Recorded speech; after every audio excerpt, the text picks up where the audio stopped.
Hello my dear friends and masters, welcome back to our channel oneness vegetarianism. నా పేరు స్వప్నేశ్వరి. ముందుగా మనందరి గురువైన డాక్టర్ బ్రహ్మశ్రీ పితామహ పత్రి సారికి నా యొక్క అనంతకోటి ఆత్మ ప్రణామాలు. సత్యలోకవాసులకి, దివ్యలోకవాసులకి, మహాకరణ లోకవాసులకి, నక్షత్ర లోకవాసులకి, ఏంజల్స్కి, మహోతర్ బాబాజీకి, బుద్ధ భగవానుడికి, రామ్తా మాస్టర్కి, పరమాత్మ అయిన సదానంద యోగి మహారాజ్కి, పరమ గురువులకి, పరమ గురుమండలందరికీ నా యొక్క అనంతకోటి ఆత్మ ప్రణామాలు. యాస్ట్రల్ మాస్టర్స్ అందరికీ పేరు పేరున స్వాగతం, సుస్వాగతం. Welcome masters, welcome welcome. ఈ వర్తమాన క్షణంలో ఉన్న ఈశ్వ చైతన్యానికి నా యొక్క స్వయానికి కూడా అనంతకోటి ఆత్మ ప్రణామాలు. మరి అమ్మకి ఈరోజు సాదరంగా వెల్కమ్ చేసుకుందాం. తిరుపతి నుంచి పద్మావతి అమ్మ. అమ్మ వెల్కమ్ అమ్మ, వెల్కమ్ టు అవర్ సెషన్ అమ్మ. ఓవర్ టు యు అమ్మ.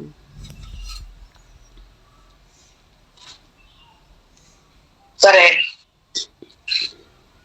మరి జగద్గురు అయినటువంటి పత్రిసారికి, స్వర్ణమాలమ్మకు మరి అనంత కోటి వందనాలు తెలియజేస్తూ, మరి ప్రతిరోజు మనకు ధ్యానము జ్ఞానము అందిస్తున్న బ్రహ్మ ఋషి గణపతి వీరరామోలు గారికి, బ్రహ్మ విద్య రాజలక్ష్మి మేడానికి మరి అనంత కోటి వందనాలు తెలియజేస్తూ, మరి దీనిలో ఉండే మాస్టర్లందరికీ నా వందనాలు తెలియజేస్తూ, మరి ఈ అవకాశం ఇచ్చిన మానస మేడానికి ధన్యవాదాలు తెలియజేస్తూ, మరి నా పేరు పద్మావతి, మా ఊరు తిరుపతి. నేను ఎంచుకున్న ఈరోజు బ్రహ్మజ్ఞానం అనే పుస్తకంలో బ్రహ్మను పొందే కలిగే లాభాలు ఆ టాపిక్ ఎంచుకున్నాను. ఇది మీకు వివరిస్తాను. బ్రహ్మ అంటే ఆత్మ సాక్షాత్కారం పొందిన ఉపాసకునికి, సాధకునికి అగమ సంచిత ప్రారంభ కర్మలు నశించాయి.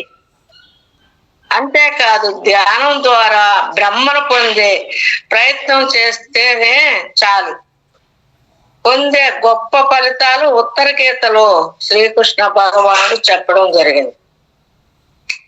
నిమిషం నిమిషార్థం వాజ్ఞ ధ్యాన చింతస కర్తుర్య కోటి సహస్రాన ధ్యాన మేఘము వశిష్టతే అని మరి దాని తాత్పర్యం తెలుసుకున్నాం. ఒక్క నిమిషం అయినా కానీ, నిమిషం మున్నర కానీ ధ్యానములో బ్రహ్మ మీద దృష్టి ఉంచిన వారికి ఈ కోట్లు కర్తుర్యాలు ఈ యుగములో ఫలితం కలుగుతుందని చెప్పడం జరిగింది. అంటే ఒక్క నిమిషం కానీ, నిమిషార్థం కానీ మరి ధ్యానములో ఆ బ్రహ్మను తలుసుకుంటే ఫలితం కలుగుతుంది అని చెప్పడం జరిగింది. అంటే ధ్యానంలో మనస్సు అధిగమించి ఆత్మ మీద, అంటే బ్రహ్మం మీద దృష్టి ఉంచిన వారికి ఎంత గొప్ప ఫలితాలు కలుగుతాయో ఈ శ్లోకం ద్వారా తెలుసుకున్నాం. అందుచేత ధ్యానం చేసే ధ్యాన యోగులు ఎంత గొప్పవారో అర్థం చేసుకున్నాం.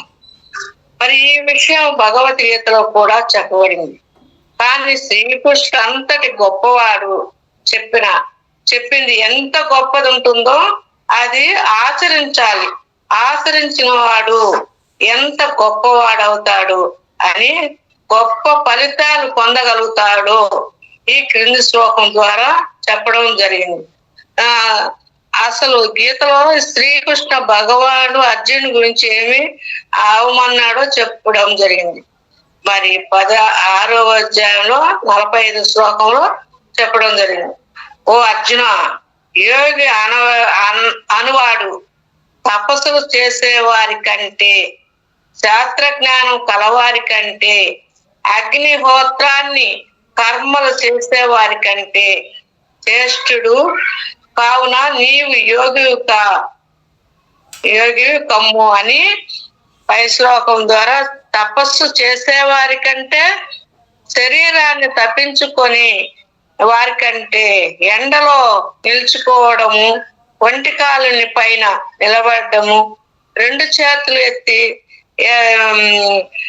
ఎత్తడము, హఠయోగి ద్వారా కఠినమైన ఆ భంగిమాల చేయడం ద్వారా, అన్నపానాలు మానడం వల్ల ఉపవాసం లాంటివి చేసి శరీరాన్ని సుఖింప చేసుకొని వారికంటే యోగి గొప్పవాడు అని తెలుసుకోవచ్చు. అలానే శాస్త్ర జ్ఞానము కలవారు అంటే పుస్తక జ్ఞానము, పండిత జ్ఞానము అంటే పుస్తకాలు చూసి అనంగాలుగా ఉపన్యాసాలు చెప్పే పండితుల కంటే, శాస్త్రాలు అర్థమయ్యే చేసే వారి కంటే కూడా యోగి గొప్పవాడని తెలుసుకోవాలి.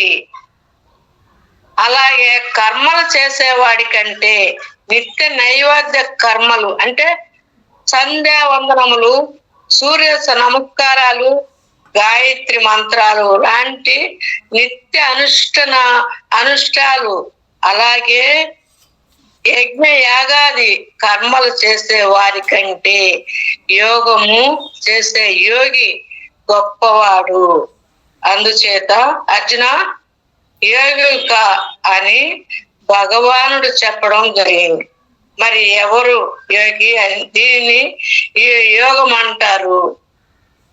మరి అర్జునుడికి యోగి ఎన్ని చేశాడు కన్నా యోగి గొప్పవాడు. ముందు ఇవన్నీ చేస్తారు, ఒంటికాల మీద నిలబడి, మరి ఎండలో నిలబడి, మరి ఇవన్నీ గొప్ప అని చేస్తాను. మరి ఇప్పుడు ధ్యానం చేసి యోగి కమ్ము అని శ్రీకృష్ణ భగవానుడు చెప్పడం జరిగింది. యోగ శాస్త్రాన్ని మూల పురుషుడైన పతంజలి మహర్షి యోగ చిత్త వృత్తి నిరోధ అంటే అని యోగానికి నిర్మాణించడము ఇచ్చాడు. అంటే చిత్తవృత్తులు నిరోధించడమే యోగం అనబడుతుంది. చిత్తవృత్తులు అంటే చిత్తము యొక్క వృత్తులు. చిత్తం అంటే మనస్సు. ఎన్ని చిత్తవృత్తులు అంటే మనసు యొక్క వృత్తులు అంటే ఆలోచనలు. అంటే మనసులోని ఆలోచనలు నిరోధించడమే యోగము. అంటే ఆలోచనలు లేని స్థితిలో ఉండడమే యోగం అంటారు. మనం అన్ని కాళ్ళు కట్టేస్తాము, చేతులు కట్టేస్తాము, కళ్ళు మూసుకుంటాము. మరి మనసును కట్టేస్తే యోగం అంటారు. ఆ స్థితిలో ఉన్నవాడే యోగి అని పిలువబడతాడు. అన్ని మనము అంతర్ముఖం చేయాల, మనసును కట్టేసేయాల. మన మనసే కదా అన్నిటికీ మూలము. ఎందుకంటే అది కోపిగా ఉంటుంది. అందుకని ఈ శరీర మానవుడు అంటే శరీరము, మనసు, ఆత్మ అన్నారు. ఈ శరీరం దాటుకున్న తర్వాత మనసు దాటుకున్నాక ఎవరుంటారు? ఆత్మ అంటే పరబ్రహ్మ. మరి ఆయనలో ఉండాలంటే ఇవన్నీ కట్టేసి అంతర్ముఖం అవ్వాల. మనసును కట్టేస్తే ఇంక మళ్ళీ అదేముంది, ఆ పరబ్రహ్మలో ఉండిపోతాం. ఈ మనసు అడ్డు మధ్యలో ఆ మనసును లొంగ తీసుకుంటే ఆ పరబ్రహ్మ దగ్గర ఉంటాం. తల్లి దగ్గర పెట్టుంటే ఏమైనా కొరత ఉంటుందా? అలానే మనకు కూడా ఆ పరబ్రహ్మ దగ్గర ఉండగలుగుతాం. అలా ఆలోచనలు లేని యోగ స్థితిలో ఉండడానికి, అలాంటి స్థితి సాధించడానికి బ్రహ్మ ఋషి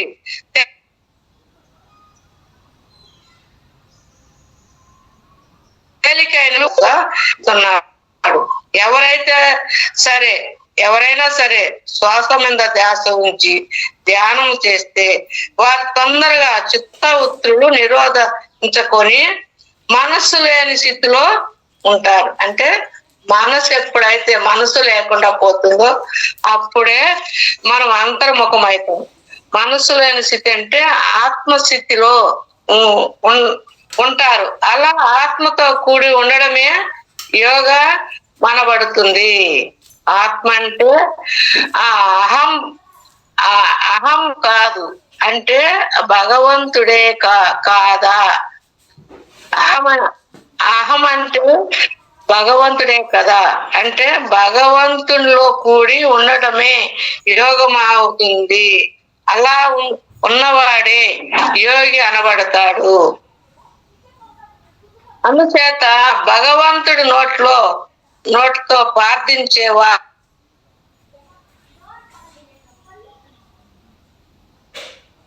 అంటే కోరికలతో ఆయన్ను గురించి ప్రార్థన చేసే వారి కంటే, ఆయన గురించి చెప్పే వారి కంటే, యజ్ఞయాగాది కర్మలు చేసే వారి కంటే మనసు లేని స్థితిలో భగవంతునితో ఉండే యోగి చాలా చాలా చాలా గొప్పవాడని భగవానుడు చెప్పడం జరుగుతుంది. ఇవన్నీ చేసే కన్నా మనసును మన ఆనిధంలో చేసుకుంటే, మనసును అంతర్ముఖం చేస్తే ఆ భగవంతుడితో ఉంటాము అని చెప్తాడు.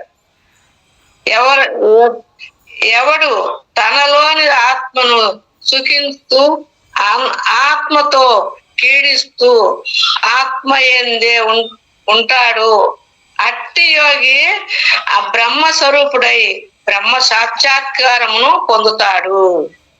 ఎవడైతే తనలోని ఆత్మను సుఖించి ఆత్మతో కీడిస్తూ ఆత్మ ఎందే ఉంటాడు, అట్టి యోగి బ్రహ్మ స్వరూపుడై బ్రహ్మ సాక్షాత్కారం పొందుతాడు అని చెప్తారు. అంటే ధ్యానం ద్వారా ఎవరైతే మనసు లేని స్థితిలో ఆత్మతో అంటే భగవంతునితో ఉంటారో వారు చివరకు భగవంతుని పొందుతాడు. అంటే మోక్షాన్ని పొందుతాడని ఈ శ్లోకం ద్వారా భగవానుడు చెప్పడం జరిగింది. అంటే ధ్యానం చేసి వారే భగవంతుని పొందగలరు, కానీ ఇంకా ఏ సాధన చేసినా భగవంతుని పొందలేరు. అందుచేత అన్ని రకాల సాధనలు చేసే వారి కంటే ధ్యాన యోగి అంటే ధ్యానం చేసేవారే గొప్పవారని భగవానుడు చెప్పడం జరిగింది. అంటే ఎన్నో రకాలు చేస్తున్నారు. ధ్యానంలో కూడా ఎన్నో రకాలు ఉన్నాయి, పూజల్లో కూడా ఎన్నో రకాలు ఉన్నాయి. మరి ఏది చేసినా ధ్యాన యోగే గొప్పవాడు అని అర్జునుడికి చెప్పడం జరిగింది. ధ్యానం గొప్పది కాబట్టి ధ్యానం ద్వారా మోక్షాన్ని పొందవచ్చు. కాబట్టి అందరినీ ధ్యానయోగి కమ్మని భగవానుడు చెప్పడం, అంతేకాని పిల్లలు అవమని అబ్బాని అవమని పదవులు సంపదలని ఎక్కడా చెప్పలేదు. ఇది ప్రతి ఒక్కరూ అర్థం చేసుకోవాలి. అంటే నేను గొప్పవాడిని, నేను బిల్లర్ని అవ్వాలి, నేను మరి పదవులు పొందాలి, నేను మినిస్టర్ని అవ్వాలని ఎక్కడ చెప్పలేదు. మరి ఈ ధ్యానం పదవులు సంపాదించమని ఎక్కడ చెప్పలేదు. ఇది ప్రతి ఒక్కరూ అర్థం చేసుకోవాలి. అంతేకాదు అలా యోగి అవ్వడానికి ధ్యాన సాధన ద్వారా ప్రయత్నించాలి. అలా పంచభూతాలు సమస్త లోకాలు సమస్త జీవులు బ్రహ్మ నుంచే ఏర్పడతాయి. కాబట్టి ఆయన తప్ప ఇంకా ఎవరు లేరు. కాబట్టి అన్ని ఆయనే, అంతా ఆయనే అంటారు. అంటే ఈ పంచభూతాలని ఈ సమస్త జీవులు జీవరాశులు బ్రహ్మ నుంచే ఏర్పడ్డాయి.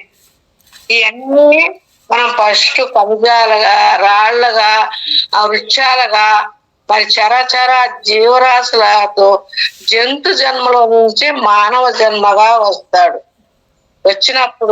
వచ్చేటప్పుడు ఆత్మను నేను ఆత్మనని వస్తాడు. మరి ఆ తల్లి గర్భంలోంచి బయటకు వచ్చినప్పుడు నేను శరీరం అనే అజ్ఞానంలో ఉంటాడు.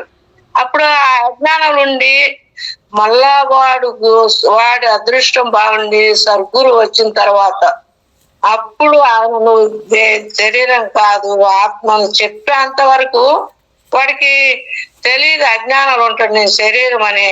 ఆ అజ్ఞానం తొలగించినప్పుడు అప్పుడు నేను ఆత్మ అని తెలుసుకుంటాడు.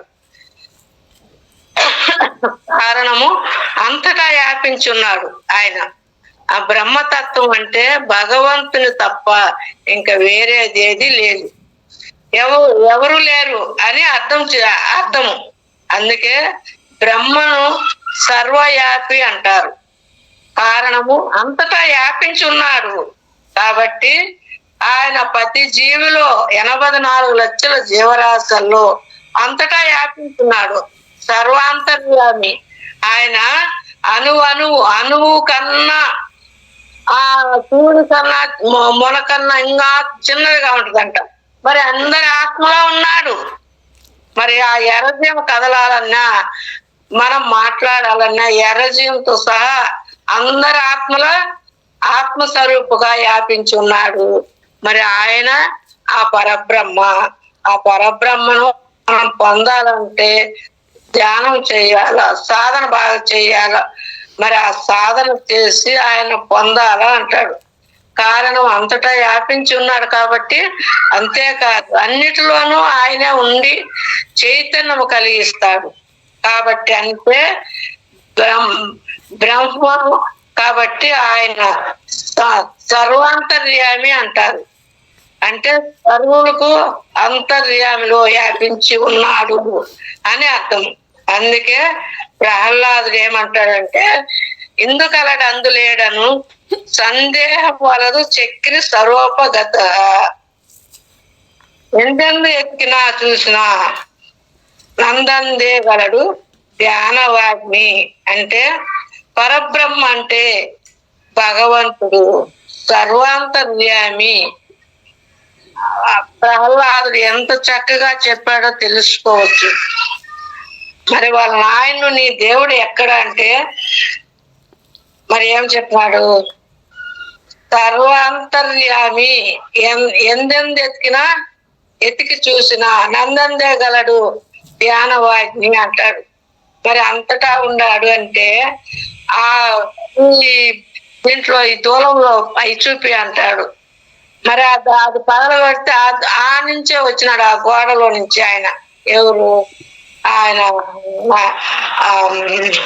ఆ భగవంతుడు వామన రూపంలో. అప్పుడు వచ్చి ఆయన్ను ఆ పేగులు జంజు వేసుకొని చంపి, కానీ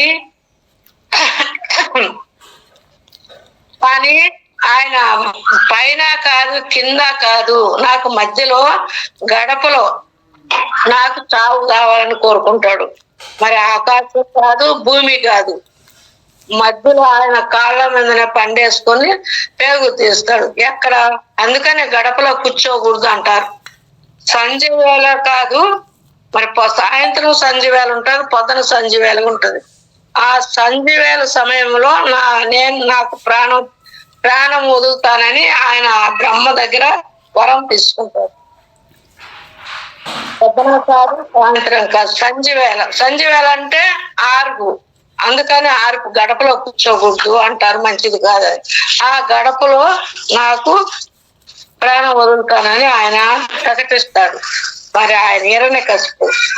అందుకని ప్రహ్లాదుడు అంతటా ఉన్నాడని చెప్పి ఆయన దర్శనం ఇచ్చి అప్పుడు ఆయన మరణం దగ్గరికి వచ్చే అంత ఇది పడినాడు హిరణ్యకశిపుడు. ఈయన ప్రహ్లాదుడు అంటే తల్లి గర్భంలో ఉన్నప్పుడు లీలావతి తల్లి గర్భంలో ఉన్నప్పుడు నారదుడు అన్నీ నేర్పిస్తాడు. ఎందుకంటే ఆ తల్లి గర్భంలో నేర్చుకున్నాడు కాబట్టి ఆయన 5 ఏళ్లకే ఆ దైవ దర్శనం అయిందంట.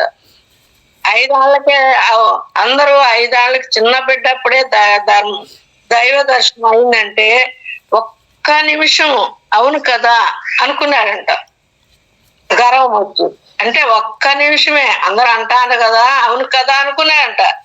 మళ్ళీ జన్మ తీసుకున్నాడంట చెల్లుడిగా రథం తోలడానికి. మరి చూడు ఎంత ఒక్క క్షణం మనం ఎంత గర్వపడతాం. ఏదైనా ఉంటే నాకన్నా ఈరుడెవరు, నాకన్నా సూర్యుడెవరు అని గర్వపడతాం. కానీ గర్వపడకూడదు. ఏది వచ్చినా వస్తారా అని, పోతే పో అని, ఉంటే ఉన్ని అని పత్రిసారి చెప్పినట్టు మనం అన్నిటిలో సమకూలిగా ఉండాలి. ఇప్పుడు 50,000 పోయినప్పుడు నేను అనుకోలేదు, పోయిందని అనుకోలే, మరి బాధపడలే. మళ్ళా వచ్చింది, మళ్ళా 3 రోజులకు తెచ్చిచ్చినాడు ఆటో వాడు. మరి అప్పుడు వచ్చిందని అనుకోలే, సమతుల్యంగా ఉన్నా. మందైతే వస్తుంది, నేను దగ్గర ఉంటే అడుగు ఒక 5,000 10,000 ఇచ్చింది నువ్వు, పొడిగిపోతే ఏం చేయలేం కదా. వాడి రూపంలో ఆ భగవంతుడు తెచ్చిచ్చినాడని నేను అనుకున్నా. ఆడు వచ్చిందని అనుకోలేదు, తొందరపడలేదు, పోయిందని బాధపడలేదు. మరి అది భగవంతుడి మీద మనం వేస్తే ఆయనే రప్పిస్తాడు. ఆయన తెచ్చిచ్చినాడు. చూడండి, ఎవరన్నా 50,000 తెచ్చిస్తారా? లేదు కదా.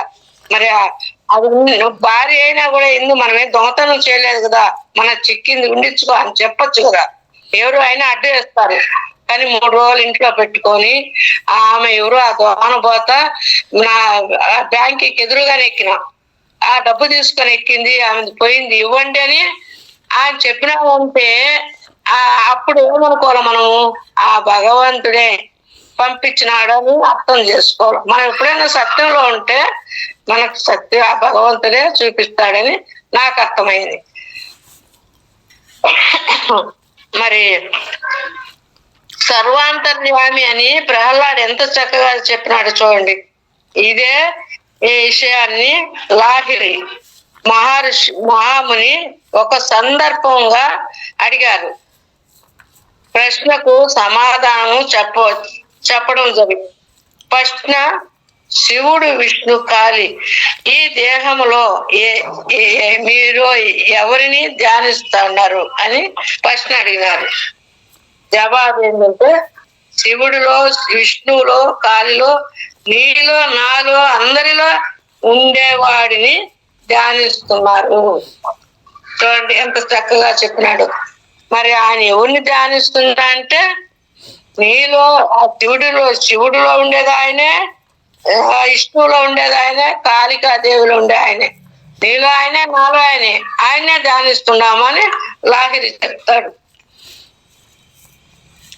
ఎంత చక్కగా పెట్టినాడు చూడు.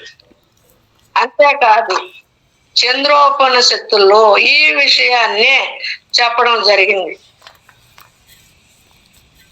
సర్వం కలిగం బ్రహ్మ అంటే సర్వం ఆయనే ఉంటాడు. సర్వం కలిగం బ్రహ్మ అంటే సర్వము ఆయనే బ్రహ్మంగా ఉన్నాడు.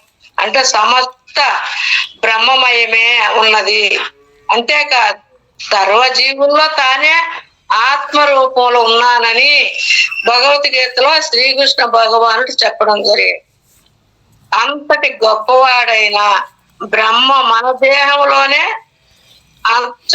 అత్యంత దగ్గరగా సన్నిహితంగా ఉన్నాడన్న సంగతి తెలియక ఆయన కోసం అక్కడికి ఇక్కడికి పుణ్యక్షేత్రాలు అంటూ, యాత్ర స్థలాలు అంటూ, కాశీ, రామేశ్వరము, జైపూరు, మక్కా, మదీనా అంటూ తిరుగుతున్నారు. మరి వీర బ్రహ్మేంద్ర గారు ఏం చెప్తున్నారంటే, తీర్థ యాత్రల యందు దేవుడు ఒక్కడే కదా. మంచి తీర్థం బ్రహ్మ మన దగ్గరే, మన పంచనే ఉండే. దివ్య తీర్థం బ్రహ్మ మీదుగో దేహంలో ఉన్నాడని కాళికాంబ, హంస కాళికాంబ అని వీర బ్రహ్మం గారు చెప్తారు. దాని తాత్పర్యం ఏమంటే, తీర్థయాత్రలకు వెళ్ళిన దేవుడు ఒక్కడే కదా. మంచి తీర్థం మన దగ్గర అంటే బ్రహ్మ మన దేహంలోనే ఉన్నాడు అని వీరబ్రహ్మేంద్ర స్వామి కూడా చెప్పడం జరిగింది. బ్రహ్మను గురించి తెలుసుకుందాము. ఇంకా బ్రహ్మను పొందే మార్గము తెలుసుకుందాము. బ్రహ్మ విద్య. బ్రహ్మను పొందే మార్గం అంటే బ్రహ్మ విద్య గురించి తెలుసుకుందాము. అందరిలో ఆ విద్య బ్రహ్మ విద్య. అలాగే ఏ విద్య నేర్చుకుంటే చావు ఉండదు ఆ విద్యనే బ్రహ్మ విద్య అంటారు. అందరూ ఆ విద్యనే నేర్చుకోవాలి. నారదుడు 64 కళలను అభ్యాసించినాడు. మరి అశాంతి తొలగలేదు. మరి ఆయన 64 విద్యలు నేర్చుకున్నాడంట. ఎవరు? నారదుడు. మరి మనశ్శాంతి లేక మరి సనంత కుమారుని దగ్గరికి వెళ్ళి ప్రార్థించగా, అప్పుడు సనంత కుమారుడు ఆత్మ విద్యను అంటే బ్రహ్మ విద్యను బోధించడం జరిగింది. అప్పుడు ఆయనకు మనశ్శాంతి కలిగింది నారదుడి. ఈ బ్రహ్మ విద్యను ఆత్మ విద్యను బోధించడం జరిగింది. ఆత్మ విద్య అంటే బ్రహ్మ విద్యను బోధించడం జరిగింది. కఠోపనిషత్తులో యముడు నచికేతనకు ఈ బ్రహ్మ విద్య బోధించాలని ఎంతో సంశయించాడు, ఎంతో ఆలోచించాడు. అంటే నచికేతుడు అంటే యముని కొడుకు. ఆ యముడు ఆ ఆయన్ను ఆయన తండ్రిని అడుగుతాడు, నాకు బ్రహ్మ విద్య కావాలి, నేను అది నేర్చుకోవాలని పట్టుదలతో వస్తాడు. కారణము బ్రహ్మ విద్య యోగ్యత కల వారికి చెప్పాలని, అర్హత లేని వారికి చెప్పితే అది వంట పట్టకపోగా సుఖ వేదాంతమే తనకు సమాజ హేతు చెడు హేతు అవుతుందని యమధర్మరాజు ముందు ఎంతో సంశయించాడు. మరి ఆయన కొడుకు ఆ యోగ్యత కావాలంటే మరి అర్హత లేని వారికి ఇవ్వకూడదు, ఎంతో సంశయించినాడు అది పట్టుకోగలుగుతాడా లేదా అని. మరి కానీ నచికేతుడు ఏమన్నాడంటే బ్రహ్మ విద్యను తెలుసుకోవాలని పట్టు వదలక పోవడంతో యమధర్మరాజు చివరకు బ్రహ్మ విద్యను ఈ విధంగా బోధించాడు. ఎందుకంటే ఆయన నచికేతుడు ఒప్పుకోలే, నేను నేర్చుకోవాలనే పట్టుదలతో వచ్చినాను, నేను చెప్పాలి అనేది. అప్పుడు నచికేత బ్రహ్మ హేతు దానికి అందనిది, బ్రహ్మ హేతు దానికి అందనిది. ఈ బ్రహ్మ నిగుడము బ్రహ్మతత్వాన్ని అంటే ఆత్మతత్వాన్ని గూర్చి వినడానికి మానవుల్లో చాలా మంది నోచుకోరు. అంటే ఈ బ్రహ్మ విద్య ఆత్మ విద్య గురించి వినడానికి మానవులు చాలా మంది నోచుకోరు. అంటే లక్షల్లో ఒకరైనా వినేది. ఈ విద్యను అందరు వినలేరు, అందరు చేయలేరు. ఎవరో 350 జన్మాలు ఉంటేనే ఈ విద్యను చెప్పేది, చాలా మంది వినకున్న యోగులచే అనేక విధంగా ఆలోచించదగ్గదని బ్రహ్మతత్వం, అది అందరికీ అబ్బదు అంటాడు. ప్రకృతి బుద్ధి కలవాడు ఉపదేశించలేడు. ఒకవేళ అలాంటి వాళ్ళు ఉపదేశించినా విన్నవాడు దానిని తెలుసుకోలేడు, ఒకవేళ చెప్పినా వాడు తెలుసుకోలేడు అని యమధర్మరాజు చెప్పడం జరిగింది. ఆయన ఇంకా బ్రహ్మ దర్శనము అంటే ఆత్మ దర్శనము చాలా కష్ట సాధ్యము, చాలా కష్ట సాధ్యమని ఎల్లప్పుడూ ధ్యానము చేసే ధీరుడు బ్రహ్మ విషయాలను నుండి ఇంద్రియాలను మళ్లించి చిత్తాన్ని అంటే మనస్సును ఆత్మలో నిలిపిన వాడు మాత్రమే ఈ పరబ్రహ్మను అంటే బ్రహ్మను తెలుసుకోగలడని, అలాంటి వాడు హర్ష కోశాలను రెండిటిని విడిచి యమధర్మరాజు నచికేతనకు చెప్పడం జరిగింది. మరి ఆయన ఇంకా రుదుర్వేదాలన్నీ ఏ పరమ పదాన్ని తగినగా ఆయన ఇంకా రుదుర్వేదాలన్నీ పరమ పదాన్ని పొందతగినదిగా బోధించినాడు. దేన్ని పొందడానికి తపస్సులు చేయబడుతున్నాయో, దేని కోరిక నైవిష్ట బ్రహ్మచర్యం పాటించబడుతుందో ఆ పరమార్థము నాశనము లేని ఆ పరబ్రహ్మ అని చెప్పడం జరిగింది. ఆ కొడుక్కి అన్ని చెప్తా ఉన్నాడు, ఇవన్నీ ఆలోచించని. ఆయన ఇంకా సృష్టి మొదలైన నాటి నుండి బ్రహ్మ అంటే ఆత్మ, బ్రహ్మ అంటే ఆత్మ. మనస్సు ఇంద్రియాల ద్వారా బాహ్య వస్తువులు పరిచయాన్ని పొందుతూ ఉంది. మనస్సు ఇంద్రియాల ద్వారా బాహ్య వస్తువులు అంటే ప్రాపంచికము మీద ఉండాలి, మనసు వస్తువులు పరిచయాన్ని పొందుతుంది. ధ్యానం ద్వారా అంతర్ముఖుడైన వాడు జాగ్రత్త అవస్థలో స్వప్నావస్థలో సాక్షిగా అన్నిటినీ చూడగలుగుతాడు. అంటే మనస్సు ఈ ప్రపంచంలో ఉంది, ఈ వస్తువులన్నీ కావాలా, అది కావాలి, ఇది కావాలనుకుంటాం కదా, అలా కాదు. మరి ఆ ధ్యానంలో పరిచయాన్ని పొందుతుంది.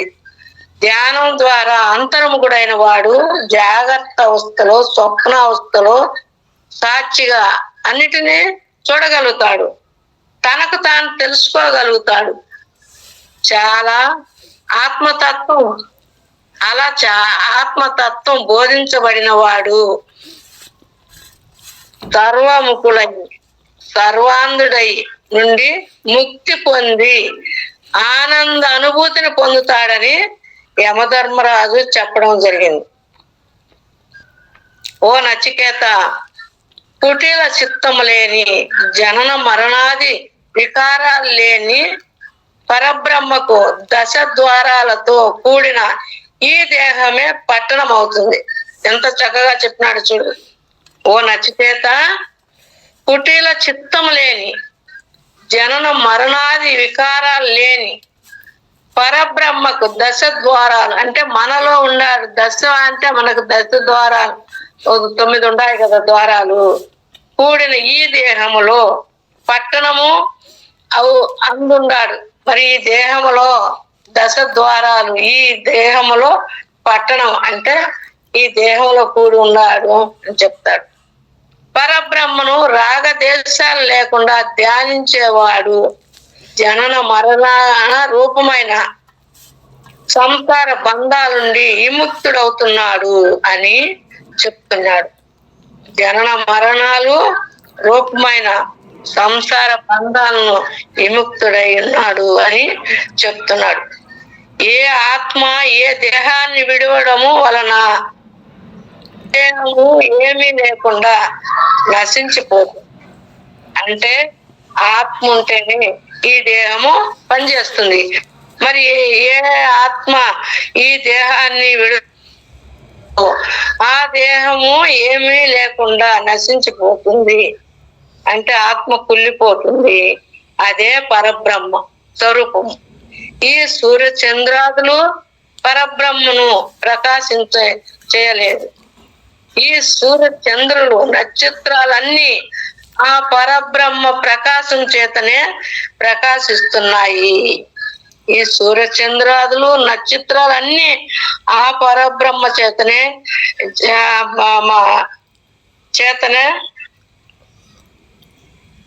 ప్రకాశిస్తున్నాయి అని అంటూ ఉన్నాడు.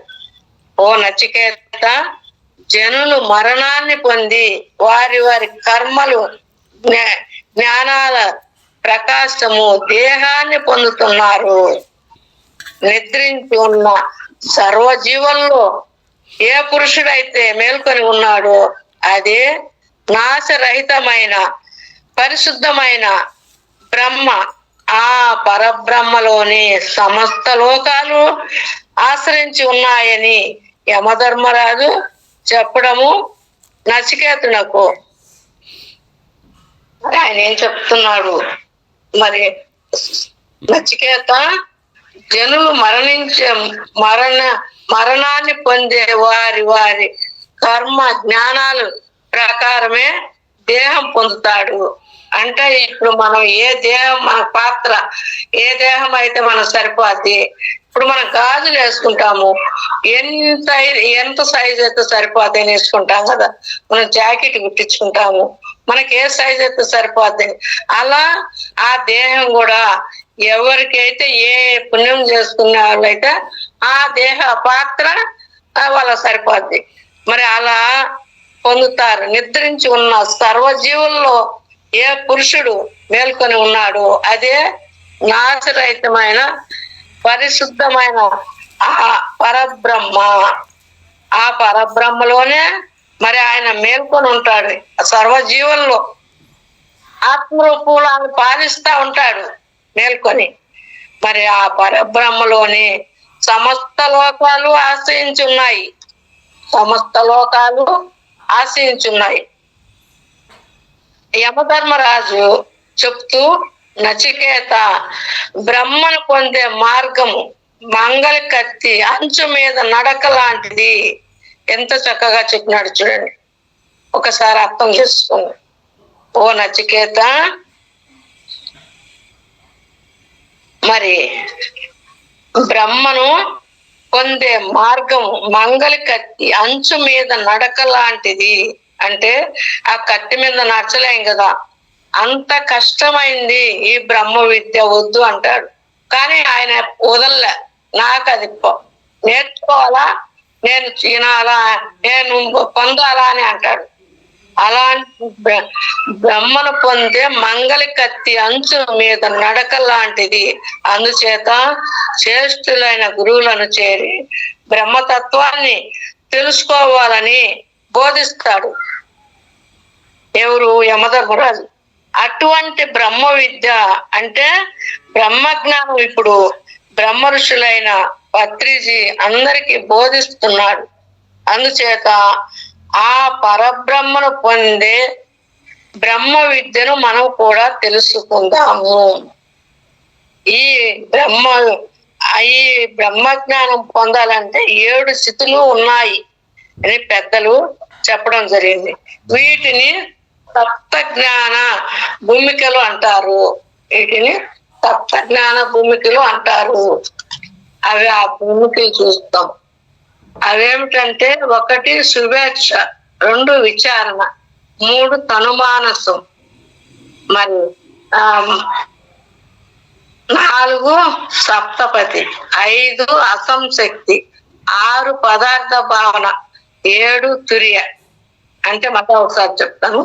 1 శుభేచ్ఛ, 2 విచారణ, 3 తనుమానసం, 4 సప్తపతి, 5 అసంశక్తి, 6 పదార్థ భావన, 7 తుర్య. 7 గురించి మనం తెలుసుకోవాలి. నాకు బ్రహ్మజ్ఞానం కావాలి అన్న ఇచ్చ అంటే కోరిక, అంతేకాదు నేను శాశ్వత దుఃఖరహితము పదవి పొందాలి అన్న తీవ్ర ఆకర్షణ. అంటే నేను దుఃఖం నుండి, అంటే ఈ సమస్యలు, బాధలు, రోగాలు, కష్టాల నుండి శాశ్వతంగా బయటపడాలి అనే తీవ్ర తపన ఉండటమే శుభేచ్ఛ అంటారు. అంటే నాకు బ్రహ్మజ్ఞానం కావాలి అన్న ఇష్టము, అంటే కోరిక. అంతేకాదు నేను శాశ్వతంగా ఈ దుఃఖరహితము వదిలి పదవి పొందాలి అన్న తీవ్ర ఆకర్ష. అంటే నేను దుఃఖం నుండి ఈ శాశ్వతంగా, ఈ బాధలు, ఈ రోగాలు, కష్టాల నుండి శాశ్వతంగా బయటపడాలి అనే తీవ్ర తపన ఉండటమే శుభేచ్ఛ అంటారు.